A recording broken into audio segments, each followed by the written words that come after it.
성경 말씀 읽겠습니다. 갈라디아서 5장 15절에서부터 18절까지 말씀 읽겠습니다. 만일 너희가 서로 물고 삼킨다면 서로가 서로에게 소멸되지 않도록 조심하라. 그런즉 내가 이것을 말하노니 성령 안에서 걸으라. 그리하면 너희가 육신의 욕심을 이루지 아니하리라. 이는 육신을 성령으로 대적하여 욕심을 부리고 성령은 육신을 대적하시나니 이 둘이 서로 반대가 되므로 너희는 너희가 원하는 것들을 할 수 없기 때문이라. 그러나 너희가 성령의 인도를 받으면 율법 아래 있지 아니하느니라. 아멘. 오늘 말씀 제목 성령의 인도를 받고 성령 안에서 걷자입니다. 성령의 인도를 받고 성령 안에서 걷자. 자, 우리 바울이 이 갈라디아서라는 편지를 통해 율법으로 의롭게 되려는 자들의 모습을 드러내고 있습니다. 곧 행위로 구원을 받는다는 자들의 모습을 드러내고 있습니다. 한마디로 그들은 속박의 멍에를 매는 자들임을 우리는 지난 시간에 또 보게 하셨습니다. 또한 다른 사람들도 속박의 멍에를 매게 하는 자들을 우리는 보았습니다. 또한 속박의 멍에를 벗어버린 이 주님의 교회에게도 다시 그것을 매게 하는 그들의 본 모습을 우리는 계속해서 이 갈라디아서를 통해 보고 있습니다.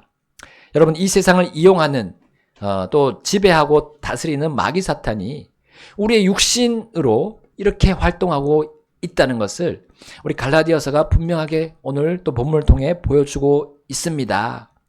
여러분, 우리 그리스도인의 세 가지 대적이라고 한다면 여러분 뭐가 되겠습니까? 그들이 무엇입니까? 자, 육신, 그 다음에 마귀, 그 다음에 세상입니다. 왜 육신을 가장 먼저 언급하느냐? 왜냐하면 마귀가 가장 위협적인 원수로 보여지지만 그것이 아니고요. 우리를 또 둘러싸고 있는 이 마귀와 연합한 세상의 그 사악한 시스템이 이 육신보다 더 위협적인 존재로 보이지만 그것도 아닙니다. 오늘 본문을 보십시오. 본문을 보면 무엇이 우리가 받은 구원의 기쁨, 우리의 구원의 그 자유, 평안, 안식을 가장 가까이에서 빼앗고 있습니까? 바로 육신인 것입니다. 육신. 자, 육신은 성경에서 보게 되면 본성적인 사람이라고 표현하고 있습니다. 또한 성도의 옛사람이라고 표현하고 있습니다. 이것은 우리 안에 계신 성령님과 늘 대치를 한다는 것이죠. 우리를 새로운 피조물로 불리게 하는 성령과 대치를 하고 있는 것이 육신입니다. 우리 각자 안에서 이 영적인 싸움을 항상 벌이는 존재가 육신인 것입니다. 성도가 육신과 성령 중에 어느 쪽을 택하느냐에 따라서 승패가 갈립니다. 그리고 그 결과도 정반대가 되는 것입니다. 오늘 본문 16절에 보시면 육신에 무엇이 나옵니까? 16절 보니까 육신의 욕심이 나오네요. 육신의 욕심은 하나님과 정반대의 길을 걸어가게 합니다. 그것은 하나님의 원하심을 거부하는 겁니다. 하나님이 기뻐하시는 것을 전혀 기뻐하지 않는 것이 육신의 욕심입니다. 육신은 이것으로 성령을 대적한다라고 17절에서 우리는 볼 수 있습니다. 육신의 욕심은 자유가 아닌 방종일 뿐입니다. 하나님의 테두리를 벗어나서 마음대로 활보하고 닿는 것이 이 육신의 욕심입니다. 그러나 반대로 성령은 어떻습니까? 18절에 보시면 이렇게 나와 있잖아요. 성령의 인도라고 되어 있습니다. 성령의 인도. 성령은 육신처럼 우리를 막 부추기거나 조장하지 않습니다. 순수하게 말씀하시는 분이 성령이세요. 육신은 우리를 인도하지 않습니다. 그 대신 이렇게 합니다. 야, 혜신아, 이거 봐. 이거 먹으면 어때? 맛있겠지? 야, 그러지 말고 이거 해봐. 그냥 질러봐. 이거 하면 너가 얼마나 자유롭게 되는지 알아? 이거 멋진 일 아니야? 마음대로 해봐. 하고 싶은 대로 해봐. 우리가 얼마나 살겠어. 젊고 힘이 있을 때 우리가 다 누려봐야지. 그렇게 주눅들어 있지 말고, 그렇게 부족하게 생각하지 말고 이렇게 살아봐. 자, 육신은 우리를 결코 인도하지 않습니다. 다만 욕심을 주고 심어주고 욕망을 분출하도록 끌어당기는 것이 이 육신이 하고 있는 일입니다. 반면에 성령은 우리를 인도합니다.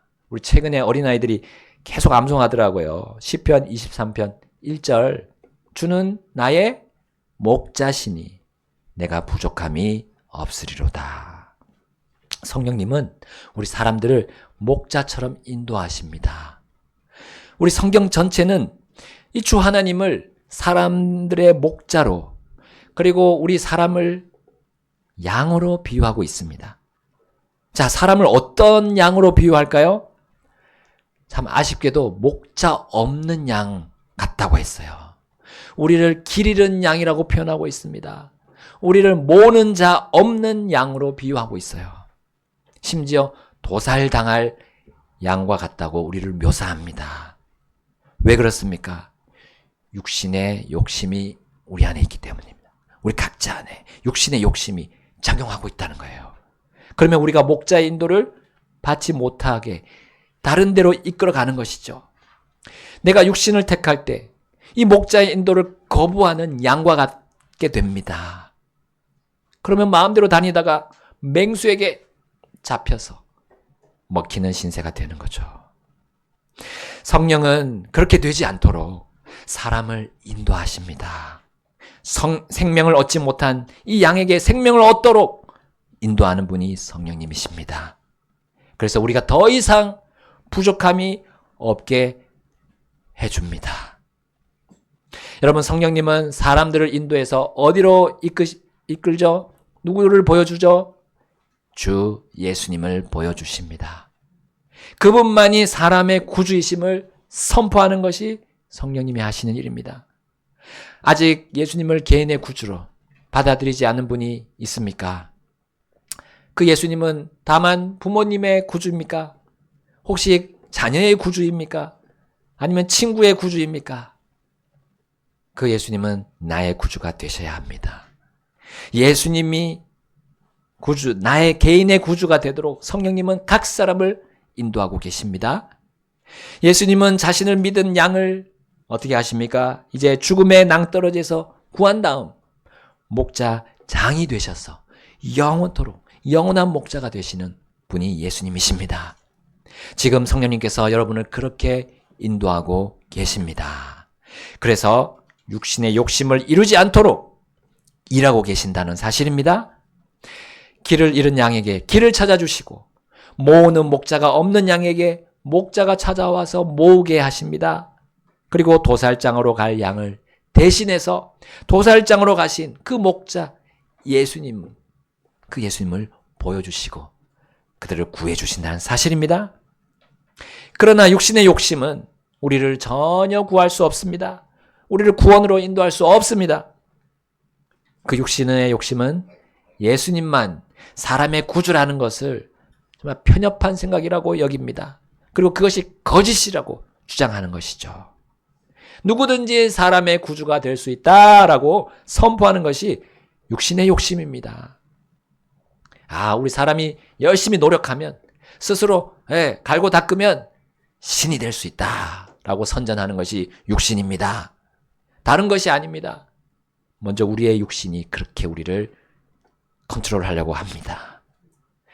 사람이 자기 생각을 다스리고 마인드 컨트롤하면 신의 경지에 오를 수 있다고 그렇게 얘기하는 것이 그 어떤 것보다도 마귀라고 생각하지 마세요.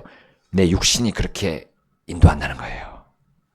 그러나 육신은 목자가 아니고 하나의 사꾼 목자입니다. 결코 사람에게 바른 길을 제시할 수 없습니다. 오직 속박의 멍에를 지게 할 뿐입니다. 여러분, 우리 각자에게 물어봅시다. 나는 육신의 욕심과 성령의 인도 가운데 무엇을 선택하고 있습니까? 양당 간에 하나를 선택해야 되는데요. 이 가운데서 이러지도 못하고 저러지도 못하고 있지 않습니까? 근데 만약 그렇게 된다면 우리는 어떻게 됩니까? 갈라디아서 5장 17절이 이렇게 말씀하고 있습니다. 17절 한번 다시 읽어볼까요? 시작. 이는 육신은 성령을 대적하여 욕심을 부리고 성령은 육신을 대적하시나니 이 둘이 서로 반대가 되므로 너희는 너희가 원하는 것들을 할 수 없기 때문이라. 아멘. 이 싸움에서, 이 양당 간의 싸움에서 우리가 결단을 내리지 않는다면 원하는 것들을 할 수가 없게 됩니다. 그 원하는 것들 중 하나는 바로 하나님께서 원하시는 것입니다. 그 원하는 것 하나는 영원한 형벌을 받을 죄인이 그리스도를 믿고 구원하고자 하는 그 원함입니다. 구원받고자 하는 그 원함입니다. 여러분, 이 원함은 죄의 속박의 멍에를 벗어버리고자 하는 마음의 소원이라고 할 수 있습니다. 이 원함은 더 이상 율법의 행위, 또 더 이상 인간의 사상들에 기대어 그것으로 의롭게 되지 않으려는 그런 갈망입니다. 양당 간의 결단을 내리지 못하면 이 갈망을 성취할 수 없고 이 원함을 이룰 수 없는 것입니다. 또 하나의 원하는 것은 이렇게 구원받고 속박의 멍에를 벗은 성도가 다시 그것을 매지 않으려고 성령의 인도를 따르기로 결단하기를 원하는 것입니다. 성령은 우리를 인도하여서 율법 아래 있지 않도록 거기서 빠져나가도록 돕는 분이신데 이것을 못하는 것이죠. 우리는 결단해야 됩니다. 내가 어디에 설 것인지, 육신의 욕심입니까? 아니면 성령의 인도입니까? 갈라디아서 5장 18절에 우리가 성령의 인도를 받으면 어떻게 됩니까? 율법 아래에 있지 아니한다 했습니다. 여러분, 아브라함이 이 조카 롯과 그의 가족 이 소돔에서 빠져나올 때를 기억해 보십시오. 아브라함의 조카 롯, 그런 소돔에 들어갔습니다. 거기서 풍족한 그리고 아주 기름진 땅을 보면서 그 소돔으로 들어갔었죠. 그러나 몇 년 지나지 않아서 그 소돔을 빠져나와야 했습니다. 왜냐하면 하나님께서 그 소돔을 한 번에 한순간에 멸망시키기 위해서 주의 천사를 보냈기 때문입니다. 자, 이제 주의 천사들이 그들을 거기서 데리고 나올 때 롯의 사위들은 롯이 천사에게서 받아서 말한 그 말을 농담으로 받았어요. 경고를 농담으로 받았습니다. 그 사위들은 성령의 인도를 받지 않고 육신의 욕심을 따랐기 때문입니다.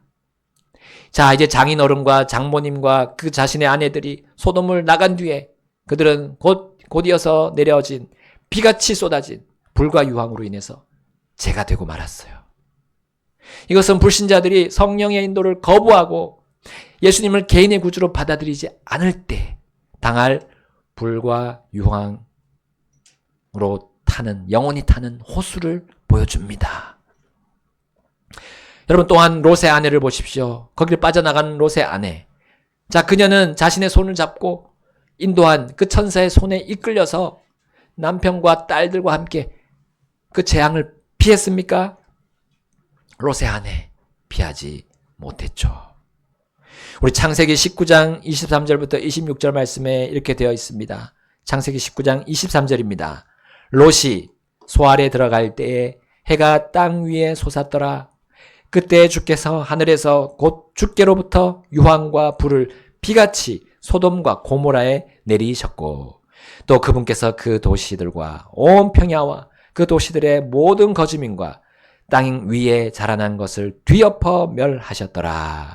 26절입니다. 그러나 롯의 아내는 그의 뒤에서 뒤를 돌아보았으므로 소금 기둥이 되었더라. 왜 그녀는 천사의 인도를 거부하고 뒤를 돌아보았을까요? 롯은 산으로 도피하라는 그 천사의 인도를 처음에 거부했습니다. 바로 그때 아내도 함께 동조했을 것이 분명합니다. 이때 천사는 소알로 그들이 가도록 허락했어요. 소알이란 도시, 작은 도시로. 왜 육신적인 그들을 이 천사가 허락했을까요? 이것은 순종의 테스트라고 할 수 있습니다. 소알에 도착한 롯과 그의 가족은 곧이어 소돔과 고모라의 모든 것들이 뒤엎어져 멸망당하는 그 소리를 들었습니다.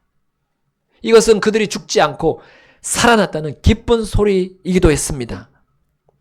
그때는 정말 감사와 찬양이 나와야 하는 순간이었던 거예요. 근데 그럼에도 불구하고 롯의 가족 중 한 사람은 그 소리를 기뻐하지 않았던 거죠. 하나님께 감사와 찬양을 드리기는커녕 육신의 욕심에 빠졌던 겁니다. 그때 그녀는 소돔에 있던 자신이 모은 모든 재산들, 그리고 친분을 맺어왔던 모든 사람들 떠올리지 않았을까요? 어머나 어머나, 저 아까운 것들 다 이제 제가 됐구나. 아이고, 거기서 내가 가장 가까운 여기 소알에 왔지만 이제 돌아가도 아무것도 찾을 수 없겠구나. 아이고, 아까워 아까워 하면서 그녀가 뒤로 돌아봤을 것이 분명합니다. 왜냐하면 예수님께서 제자들에게 이렇게 경고하셨기 때문이에요. 누가복음 17장 32절에 롯의 아내를 기억하라. 누가복음 17장 32절입니다. 롯의 아내를 기억하라. 주님 왜 이렇게 말씀하셨습니까? 그 앞 구절, 뒷 구절 한번 보십시오. 누가복음 17장 31절, 33절 한번 보겠습니다. 그날에 옥상에 있는 자는 자기 물건이 집 안에 있더라도 그것을 가지러 내려가지 말고 들에 있는 자도 그와 같이 되돌아가지 말지니라 하면서 롯의 아내를 기억하라 하셨고요. 33절 다 같이 읽겠습니다. 시작. 누구든지 자기 생명을 구원하고자 하는 자는 그것을 잃을 것이요 누구든지 자기 생명을 잃는 자는 그것을 보존하리라. 아멘. 바로 예수님께서 다시 오실 그날, 심판의 날입니다. 그 날은 땅의 모든 사람들의 그 마음의 의도를 드러내시는 날입니다. 물건과 심지어 사랑하는 자녀조차도 지킬 여유가 없는 날이에요. 예수님과 각 사람이 1대1의 관계가 어떤지 점검하는 날입니다. 그러므로 자기 생명을 구하는 것조차 의미가 없는 날이란 거죠. 롯의 아내가 당한 그때도 그러했습니다. 지금 뒤돌아보면 죽는 거예요. 그걸 미리 알려줬습니다. 천사의 인도, 이 바로 성령의 인도에 따르면 자기 생명이 보존되는 될 수 있는 그런 사람들이 이 롯과 롯의 아내와 롯의 딸들이었던 거예요. 곧 성령의 인도를 받으면 하나님께 인정받고 받아들여질 수 있었던 겁니다. 성령의 인도를 받아들이면 소돔에서 다 잃어버린 재산, 다 잃어버린 사람들 다 다시 보상받을 수 있었던 거예요. 세상의 물건들이 그녀의 몫이 아니었습니다. 세상의 인맥, 세상의 금맥, 이것이 그녀의 보험이 아니었어요. 오로지 주 하나님만이 그녀의 영원한 몫이었고 그녀의 주 하나님만이 완전한 보험이셨던 겁니다. 그럼에도 롯의 아내는 뒤돌아보고 말았어요. 여러분, 율법과 이 세상의 사상들이 우리를 더 이상 보호하지 못하고 챙겨주지 못한다는 거, 이 예를 통해서 우리에게 보여주고 있습니다. 롯과 그의 가족이 들어가서 살았던 그 소돔과 같은 것이 이 율법과 이 세상의 사상들입니다. 그것은 이제 더 이상 내 집이 아닙니다. 죄 많은 이 세상은 내 집 아니네. 내 모든 보안은 어디에 있다고요? 저 하늘에 있네. 율법과 또 유대인들이 지켰던 할례와 또 우리 모든 사람들이 끝까지 붙잡고 있는 사람들의 사상들, 이 세상의 시스템, 결코 우리의 몫이 아닙니다. 우리가 잠시 이 땅에서 이용하고 있는 것이에요. 모든 물질들이 결코 나의 가치를 평가하지 않습니다. 영원한 기준들이 될 수 없어요. 나의 가치 평가의 영원한 기준이 될 수 없습니다. 내가 살고 있는 집, 내가 타고 있는 차, 내가 쓰고 있는 최첨단 제품들, 멋진 가구들, 소품들, 각종 명품들, 이 모든 것이 영원합니까? 오직 영원한 것은 내가 성령의 인도를 받는 그 삶 그 자체입니다. 성령의 인도를 받으면 여러분, 우리는 어떠한 비참한 인생을 살지 않게 될까요?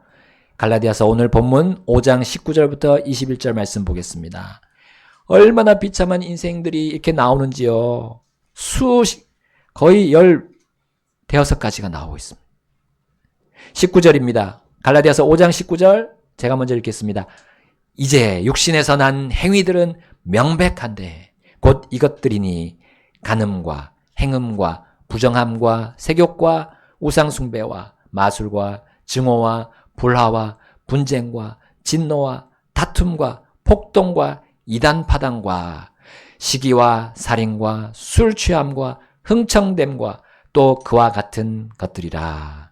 내가 이전에 너에게 말한 것 같이 이것들에 대해 너에게 미리 말하노니 그런 것들을 행하는 자들은 결코 하나님의 왕국을 상속받지 못하리라. 아멘. 여러분, 사람은 자기 힘으로 이 육신의 행위들을 하지 않으려고 노력합니다. 내 힘으로 안 해보려고 합니다. 그런데 그렇게 하면 할수록 더 하게 되고 더 빠지게 되는 것을 우리는 경험하지 않습니까? 사람의 본성은 이 육신의 행위를 범하지 않을 능력이 없습니다. 왜냐하면 모든 사람은 죄인이기 때문이에요. 그리고 죄를 범하기 때문입니다. 그래서 하나님은 사람에게 자신의 영인 성령님을 보내십니다. 그래서 예수 그리스도를 개인의 구주로 영접하게 하시는 거죠. 예수님이 내 안에서 할 수 있는 능력이 되시는 뿐입니다. 성령님이 내 안에서 이것을 하지 않도록 인도하시기 때문이에요. 여러분, 예수 그리스도를 내 개인의 구주로 영접했다면 그 믿은 자 안에서 성령님은 영원히 떠나지 않으시고 우리를 이 육신의 행위들로부터 단절될 수 있도록 인도하신다는 사실입니다. 그리고 믿은 자가 그동안 할 수 없었던 선한 일을 하게 하십니다. 성도가 성령의 인도를 받으면서 동시에 육신의 욕심에 이끌릴 수가 없어요. 둘 중 하나만 할 수 있다는 사실입니다. 그러나 성도라 할지라도 성령의 인도를 받지 않는다면 여지없이 육신의 행위들을 저지르게 되어 있습니다. 자, 그 출발은 가정을 해치는 것입니다. 가정. 왜냐하면 그 육신의 행위들 맨 먼저 뭐가 나옵니까? 간음, 행음, 부정함, 세욕. 여러분, 이것은 인간 사회의 최소 단위인 가정을 망치는 거죠. 가정에 문제가 생기면 사회 전체가 무너지게 됩니다. 생명이 태어나고 자라나는 곳, 가정 아닙니까? 창조주 하나님께서 주신 고귀한 생명을 다루는 그 가정 최소 단위가 가정입니다. 그것이 무너지면 이제 육신의 행위들을 봉쇄할 힘이 없어지는 거죠. 사람은 죄인이므로 육신에서 난 행위들을 할 수밖에 없습니다. 오직 성령의 인도를 받아야 우리는 그것으로부터 단절될 수 있어요. 성령의 인도를 받아야 우리가 믿음으로 순종하는 그 순종으로 나아갈 수 있습니다. 그러면 우리는 22절, 오늘 본문 22절처럼 부부가 서로 사랑하게 되고 서로 기뻐하게 되고 서로 화평할 수 있는 것이죠. 또한 가정 안에서 튀어나가려는 자식을 오래 참아주고 부드럽게 대해줄 수 있는 겁니다. 여러분, 우리 지난 주간에 기사가 있었습니다. 신문 기사에 인도의 어떤 한 가정에서 끔찍한 일이 벌어졌습니다. 아버지와 세 딸 간에 벌어진 일입니다. 이 세 명의 딸이 K-드라마 그리고 폰 게임들에 빠져 있었어요. 세상의 문화들에 심취하고 있었습니다. 그런데 아버지가 강압적으로 그들의 폰을 뺏었습니다. 그리고 그들의 인터넷 계정을 다 없애버렸어요. 딸들이 아빠를 향해서 앙심을 품게 됩니다. 그들이 어떤 식으로 앙심을 표현했는지 아십니까? 9층에서 떨어지는 거예요. 떨어지는 거였어요. 투신하는 거예요. 그 아버지는 한국 돈으로 3억 원의 빚을 지고 있었습니다. 그러면서 딸들의 폰을 압수해서 그걸 내다 팔았던 거예요. 하나님께서 하늘의 그 행복을 땅에서 조금이나마 맛볼 수 있도록 세우신 것이 가정 아닙니까?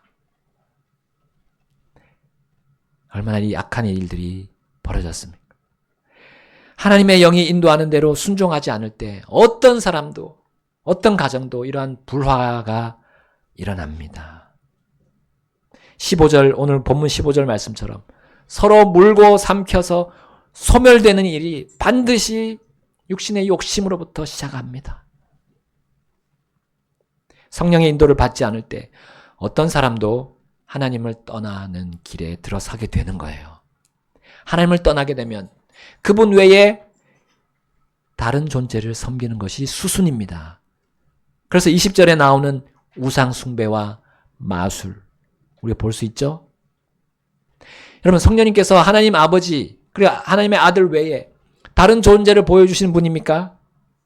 하나님의 말씀 성경 외에 다른 사상을 보여주십니까? 아닙니다. 성령님은 오직 말씀 안에서 예수님의 삶을 보여주시고 아버지의 뜻을 보여주셔서 우리가 우상 숭배하지 않게 해주십니다. 공산주의자를 따르려는 마음, 민간신앙을 따르려는 마음, 사주팔자 보게 하고 무당 찾아가게 하는 것, 이것이 육신의 욕심이 이끄는 육신의 행위들이에요.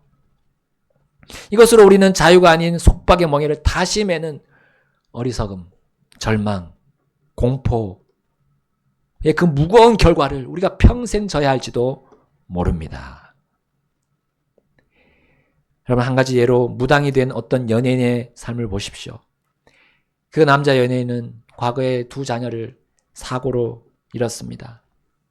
이제 남은 자녀들을 위해서 내가 뭘 해야 할까 생각하다가 스스로 무당이 되었어요. 그래서 자기가 그 신들의 그것을 한번 막아보겠다고. 여러분, 이것이 하나님의 선하심을 드러내는 결정이었습니까? 이것이 하나님께서 인정하시는 믿음의 생활입니까? 이것이 진리에 굳게 서는 온유함입니까?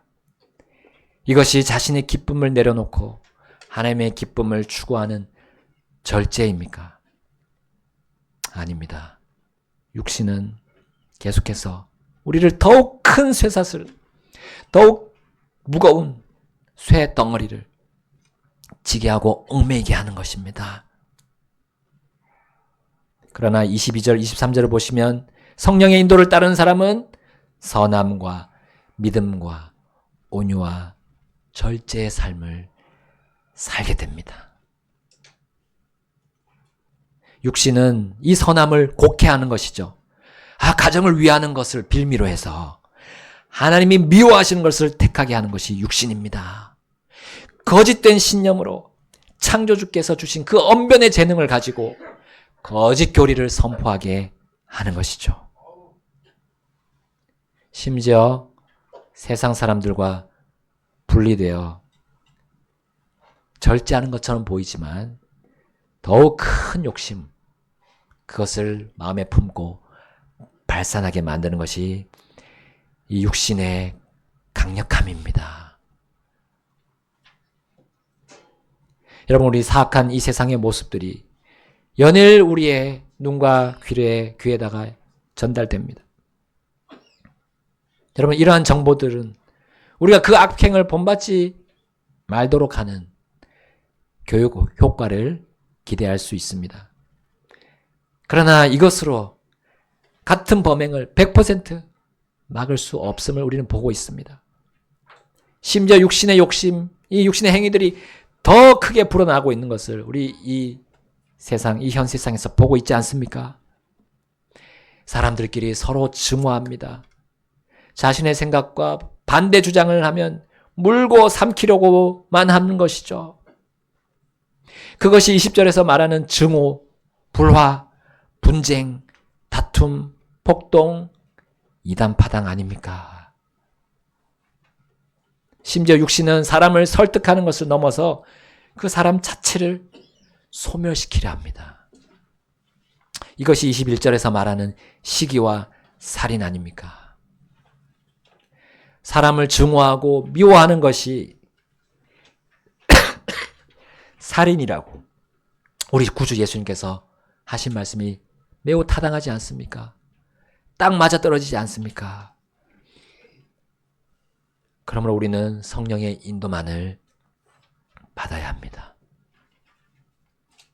하나님의 영은 하나님께서 어떤 분이심을 보여줍니다.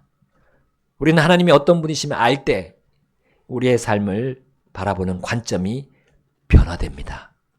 하나님을 아는 것이 지식과 지혜의 시작이라고 하셨기 때문이에요.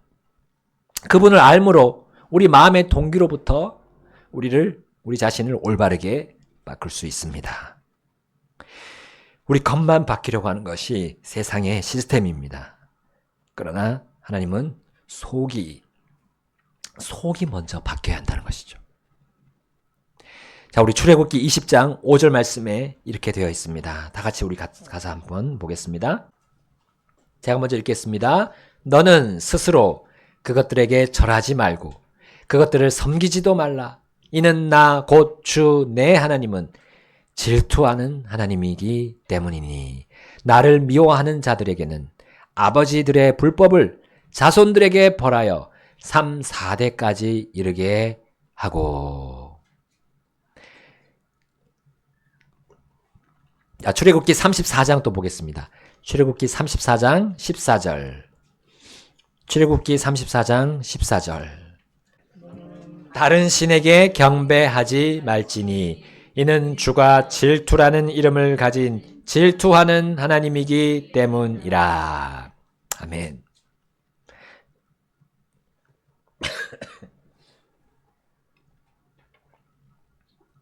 하나님께서 질투하신다는 말은 우리와 관계를 가지고 있다는 것이 전제가 됩니다.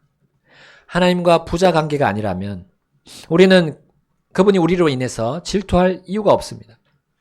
하나님의 왕국을 상속받을 그분의 자녀들이 여전히 육신의 욕심에 이끌리고 있다면 그것은 하나님을 질투하게 하는 겁니다. 성령을 슬프게 하는 겁니다. 그것은 하나님의 경노를 불려오게 하는 거예요.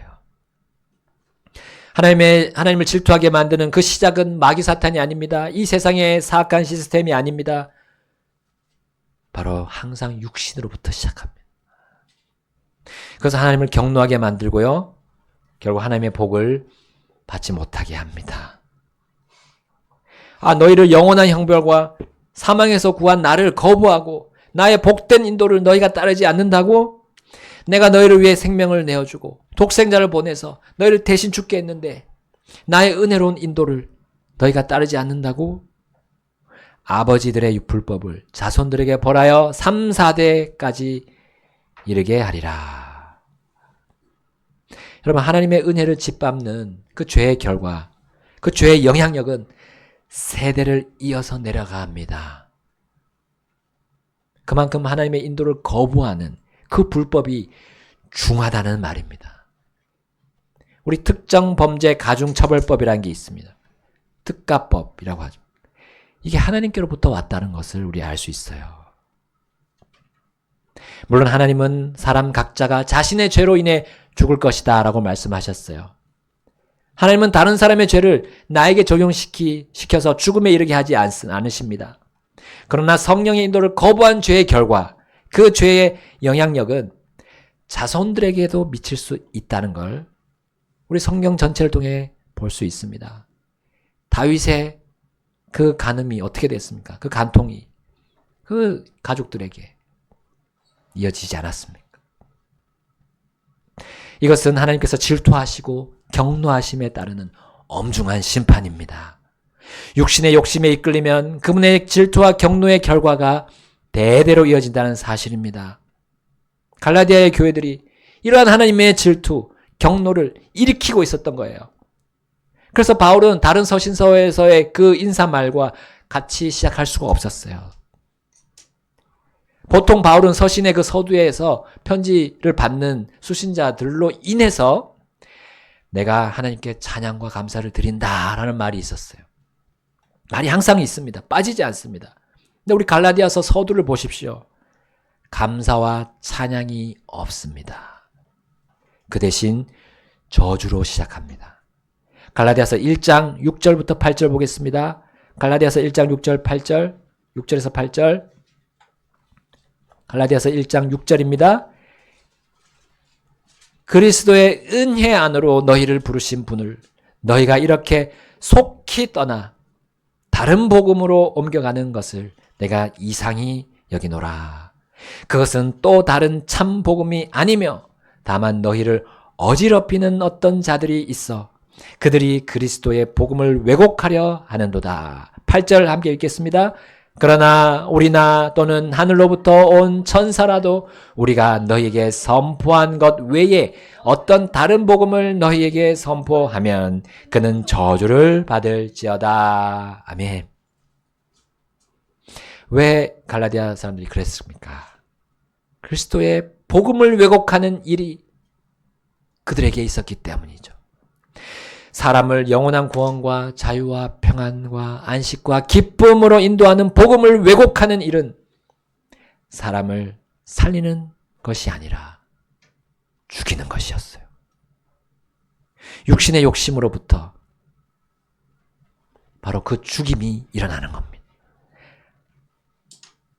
그러나 성령의 인도를 따르면 우리는 다른 사람들을 살리는 데 나아가는 것입니다. 부디 우리는 성령의 인도를 따라서 사람을 죽이지 말고 살립시다. 어떤 사람과도 서로 물고 삼켜서 소멸당하는 일이 없게 합시다. 하나님께서 사람을 창조하신 뒤에 얼마 가지 않아서 그들과 다퉈야 하는 지경에 이르렀습니다. 아담의 자손들이 점점 더 사악해 갔기 때문입니다. 성령의 인도가 아닌 육신의 욕심을 그들이 선택했기 때문입니다. 하나님께서 이렇게 말씀하셨습니다. 창세기 6장 3절에 주께서 이르시되 내 영이 항상 사람과 다투지는 아니하리니 이는 그도 육체이기 때문이라. 그럼에도 그의 날들은 120년이 되리라 하시더라. 성령은 영원하지만 하나님은 영원하시지만 사람의 날은 영원하지 않습니다. 여기서 120년은 하나님께서 그들과 다투시는 그 기간을 말합니다. 그리고 그 다툼이 끝나는 날, 바로 질투와 경노의 심판이 일어나는 그때를 말합니다. 자신의 영인 성령과 육신이 다투는 기간을 120년으로 한정하셨습니다. 그리고 결국 노아의 가족 8명 외에는 모든 사람들이 전 세계적인 대홍수로 다 수장되고 말았습니다. 그들은 야고보서 4장 5절처럼 하나님의 영이 시기하기까지 욕심을 부리며 그들을 육신으로부터 구원하려 했음에도 그것을 알면서도 거부했던 거예요. 그러므로 그들의 멸망은 정당했습니다. 노아의 가족들이 그들을 연민할 필요도 없었습니다. 각자의 결정을 노아의 가족들이 대신할 수 없었습니다. 성령의 인도를 따르느냐, 육신의 욕심을 따르느냐, 그 결정은 각자가 해야 합니다. 성도 여러분, 우리의 육신은 십자가에 못 박혀 있습니까? 십자가에 못 박아야 다고 성경은 말씀하고 있습니다. 성령의 인도를 따라가야 우리는 참 영광을, 하나님께서 주신 참 영광의 길로 걸어갈 수 있기 때문입니다. 갈라디아서 5장 24절 26절까지 읽고 마치겠습니다. 갈라디아서 5장 24절 다 같이 읽겠습니다. 24절부터 26절입니다. 시작. 그리스도의 것이 된 사람들은 육신과 함께 그 애착들과 정욕들을 십자가에 못 박았느니라. 만일 우리가 성령 안에서 산다면 우리가 또한 성령 안에서 걸어가자. 우리가 헛된 영광을 구하여 서로 노엽게 하거나 서로 시기하지 말자. 아멘. 성령의 인도를 따르는 지혜로운, 또 주님이 주시는 영원한 평안의 선택을 합시다. 그러면 그 수많은 육신의 행위들이 그 욕심의 행위들이 일어나지 않습니다. 두 가지를 동시에 할 수 없습니다. 두 가지를 동시에 할 수는 없습니다. 오늘 피아노 반주 나올 때 우리 함께 결단하지 않으시겠습니까? 여러분, 우리의 삶을, 각자의 삶을 되돌아보고요. 우리가 성령의 인도를 받고 성령 안에서 걸어가는 우리가 되지 않겠습니까? 그래서 이 마지막 때 이 세상이 정말 흉흉한 이 가운데 우리가 진리 안에 굳게 서야 하지 않겠습니까? 그리고 우리 주님이 주신 그 사랑을, 주님이 주신 자유를 통해서 전해야 되지 않겠습니까? 이 시간 우리 다 같이 결단하겠습니다. 주님 앞으로 나가셔서 1대1로 우리 주님 만나겠습니다.